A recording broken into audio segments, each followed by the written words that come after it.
Hello বন্ধুরা, জীবনের সহজ পাঠ চ্যানেলে তোমাদের স্বাগত। নীল ষষ্ঠীর দিন দুপুরবেলা এই সাবু মাখতে মাখতেই তোমাদের সাথে কথা বলছি। তা সাবুটা আমরা মাখা সন্দেশ আর কলা আর দই দিয়ে মাখি। নারকেলটা দিই না, কারণ নারকেলটা আমার সহ্য হয় না, অম্বল হয়, সেই জন্যে নারকেলটা দিই না। আর মেখে এবার খাবো। দেখো, আজকে সকাল থেকে কিন্তু কিছু খাইনি, খেয়েছি মানে শুধু চা বিস্কিট খেয়েছি। একদম খালি পেটে আমার থাকা বারণ, এবং থাকিও না, কোনো দিনই থাকতে পারি না।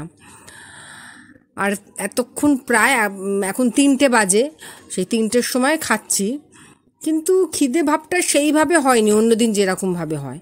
মানে সবই ঈশ্বরের কৃপা, উনি আছেন তাই তো সব কিছু হচ্ছে। এবার খেয়ে নিই। খাবার রেডি করে 2 বোন মিলে মেঝেতে বসে খাচ্ছি। এরম খাওয়ার আনন্দই আলাদা। যতই চেয়ার টেবিলে বসে খাও, মেঝেতে খাওয়ার মতো খাওয়া আমার হয় না। মেঝেতে খেতে আমার খুব ভালোবাসি আমি, বেশ সব কিছু নিয়ে বসে খাওয়া যায়। আর টেবিলের জায়গাটা আমার মনে হয় যেন খুব ছোট হয়ে যাচ্ছে। তা যাই হোক, বেশ ভালো লাগছে। আর আমি সময় পেলে, সুযোগ পেলে না, এরকম মেঝেতে বসে খেয়ে নিই।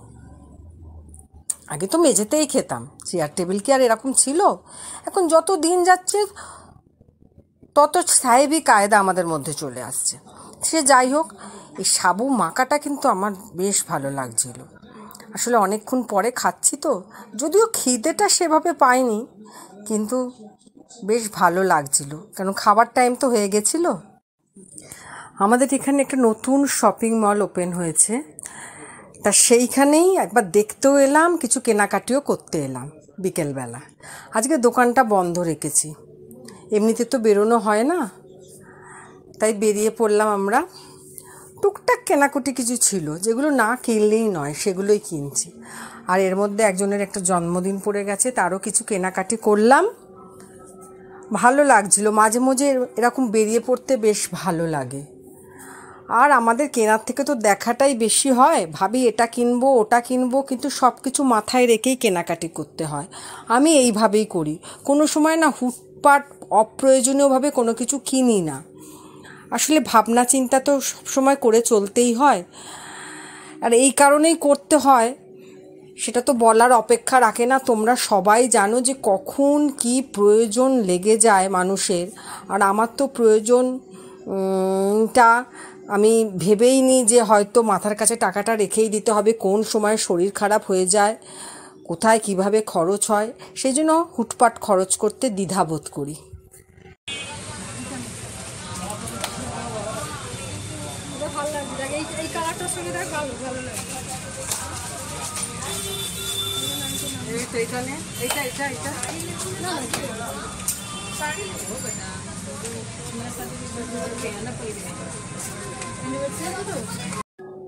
আসার পথে একটু মন্দিরে এলাম, ভোলেনাথের দর্শন হয়ে গেল, তার সাথে সাথেই মায়েরও দর্শন হয়ে গেল, মা আলয়চণ্ডী এবং মা শীতলা।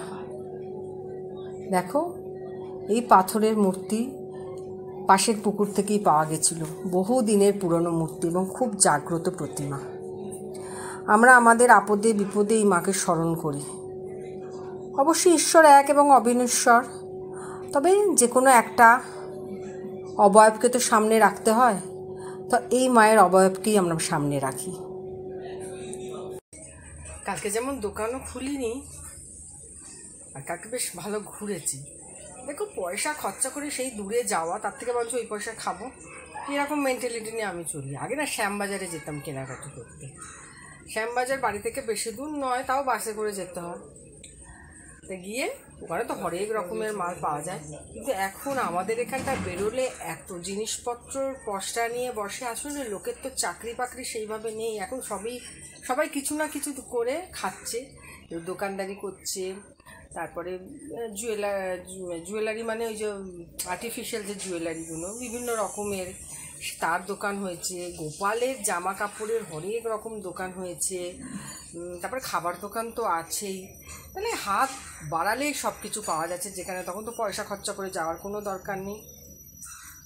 তা গেলাম কালকে যে মলটায় গেছিলাম না, সেটা হচ্ছে সরস্বতী শাড়ি সেন্টার, এরকম একটা কিছু নাম হবে, সরস্বতী নামটা মনে আছে। তা আমরা ভেবেছিলাম যে ওখানে শাড়িই শুধু পাওয়া যায়।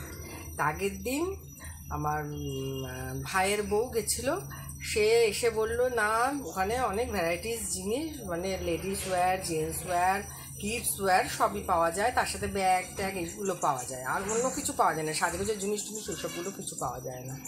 তাই সেই জন্য ভাবলাম যে যাই কিছু, ওই বললাম না প্লাজো কেনার ছিল, দুটো প্লাজো কিনলাম, আর সামনে একজনের জন্মদিন আছে, তাকে একটু জামা দেবো, সেগুলো কিনলাম, ওই টুকটাক কেনাকাটি হয়েছে। আর দুটো ক্যাচার ক্লিপ কিনলাম, দাঁড়াও দেখাচ্ছি, ব্যাগের ভেতরেই পড়ে আছে, হ্যান্ড ব্যাগটা নিয়ে গেছিলাম ওইটার মধ্যেই পড়ে আছে, বার করার আর সময় পাই না, আমার নিচে বসতেই ভালো লাগে গরমকালে।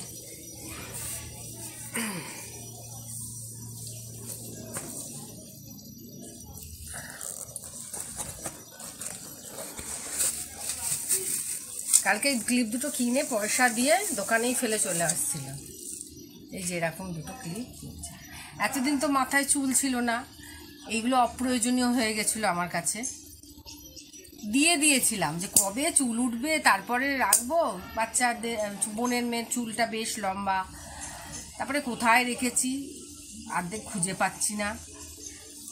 এখন তো চুলটা একটু বড় হয়েছে, আর গরমকালে না চুল ছেড়ে থাকা যায় না, যেভাবেই হোক পাকিয়ে গুটিয়ে এইভাবে উঠিয়ে রাখি, চুলটাও একদম ভিজে। দেখো সকালবেলা উঠে তো আর চুল আঁচড়ানোর সময় হয় না, ওইগুলো সিঁদুরও পরি না, বলে ভেজা চুলে সিঁদুর পরতে নেই, ওই বেলার দিকে চুল টুল আঁচড়ে সিঁদুর।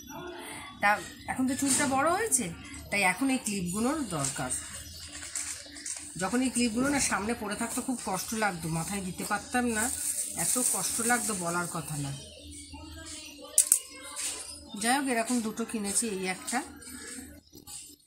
আর এই একটা, এই দুটো কিনলাম, লাগাবো, এর সদ্ব্যবহার হবে। দেখো যখন যেটা থাকে না, মানে সময় বিশেষে কোনো কিছুর প্রয়োজন খুব বেশি হয়ে পড়ে, আমার এটা এখন না হলেই চলছিল না, তাই গিয়ে কিনলাম, আবার সময় বিশেষে এগুলো অপ্রয়োজনীয় হয়ে যায়।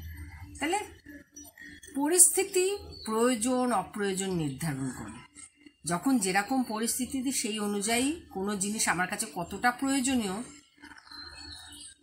সেইভাবেই হাসি। এক একজনকে এক এক সময় খুব প্রয়োজনীয় মনে হয়, আবার এক এক সময় তার কোনো দামই থাকে না, এরকমই তো হতে থাকে সারাক্ষণ।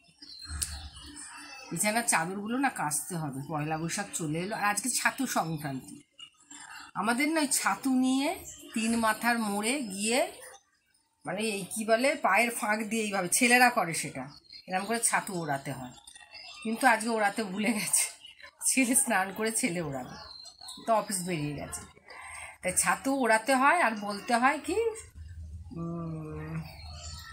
মিত্রর মুখে ছাতু, শত্রুর মুখে ছাই, কত রকমের আছে বলো তো সংস্কার আমাদের, এইগুলো আমরা মেনে চলি, এগুলো মেনে চলি এই কারণেই, মানে এই মেনে চলার মধ্যে না একটা ভীতি কাজ করে, আমাদের মনে হয় যে এগুলো মেনে চললে সব কিছু ঠিকঠাক থাকবে, আর না মেনে চললেই মানে সব এলোমেলো হয়ে যাবে, বা কোনো কিছু হতে পারে সেরকমভাবে কিছু, কোনো কিছু মানে নিয়মকানুন না আমাদের বেঁধে রাখতে, আমাদের মানে উদ্ধত হতে বিরত রাখে, যে মানে হিংস্র উদ্ধত মানে পাপ পুণ্য এই ধারণাগুলো মনের মধ্যে রাখার জন্য, আর এই ভয়গুলো থেকে, এই পাপ থেকে বিরত থাকার জন্যই আমার মনে হয় নিয়মগুলো তৈরি হয়েছে। কারণ সাধারণ মানুষকে যদি নিয়মের দোহাই দিয়ে কিছু মানতে বলা হয় তাহলে কিন্তু মেনে চলবে, আর যদি এমনি মানতে বলা হয় কোনো মতেই মানবে না। তা যাই হোক সেসব নিয়মের কথা, নিয়ম তো মানতেই হয়, আর যেটা মেনে মেনে একটা হ্যাবিচুয়েট হয়ে গেছি আমরা, সেগুলোকে মানতে হয়।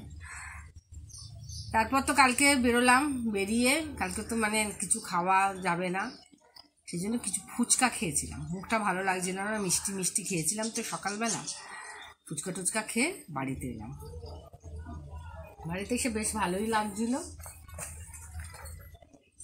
একটু ফ্রেশ লাগছিল, যেমন দোকানটা যেমন বন্ধ করেছি, বন্ধের দিনটাকে কাজে লাগাতে পেরেছি, বন্ধ করে বাড়িতে বসে থেকে শুয়ে বসে থাকা এখন আর ভালো লাগে না, আর কালকে যেন অনেক দিন পর কালকে দুপুরে আমি ঘুমিয়েছি। যখন মা চা করে খেতে ডাকছে তখনও আমার ঘুম ভাঙতে চাইছে না। তারপরে তো উঠে রেডি হওয়া মানে কি, দোকানের যে পোশাক পরি সেই পোশাক পরেই গেছি। আলাদা করে ওই জামা কাপড় বার করে পরতে আর পারিনি। দেখি পয়লা বৈশাখের দিন একটা নতুন কিছু পরার ইচ্ছা আছে। ভাবি কি সবই তো ওই আলমারিতে পড়ে থাকবে, পড়াই হচ্ছে না, ওগুলোকে ব্যবহার করে নিতে হবে। কারণ কালের স্রোতে কখন যে কি হয় তো একদম বলা যায় না। তারপরে আমার পরের জেনারেশন যে ওগুলো ব্যবহার করবে কি না, তখন তো আরও অন্য রকম নতুন নতুন সব কিছু বেরিয়ে যাবে, হয়তো সেগুলো ব্যবহার করবে না। তাই এবার আজকে একদম ছিমছাম রান্নাবান্না করেছি, সেরকম রান্নাবান্নার চাপ নেই। মানে ঝোল ভাত এরকম টাইপেরই করেছি, আর টকের ডাল, আলু ভাতে, এগুলোই তো এখন বেশি ভালো লাগে, এগুলো করেছে। আজকের দিনটা তো এইভাবেই, আজকের দিনটা কি কালকের দিনটা তো ওইভাবেই গেল। আজকের দিনটা এতক্ষণ পর্যন্ত আমাকে দেখতে পেলে, পরে কি হবে সেটা তো আমি বলতে পারছি না। সবাই সুস্থ থেকো, সবাই ভালো থেকো। নতুন বছর আসছে, সবার কাছে নতুন বছর সুন্দরভাবে উপস্থিত হোক, সারাটা বছর যেন সবার ভালো কাটে এই কামনায় আজকে বাংলা বছরের লাস্ট দিনে তোমাদের নতুন বছরের অনেক শুভেচ্ছা জানিয়ে আমার ভিডিওটা এখানেই শেষ করলাম। সবাই সুস্থ থেকো, সবাই ভালো থেকো।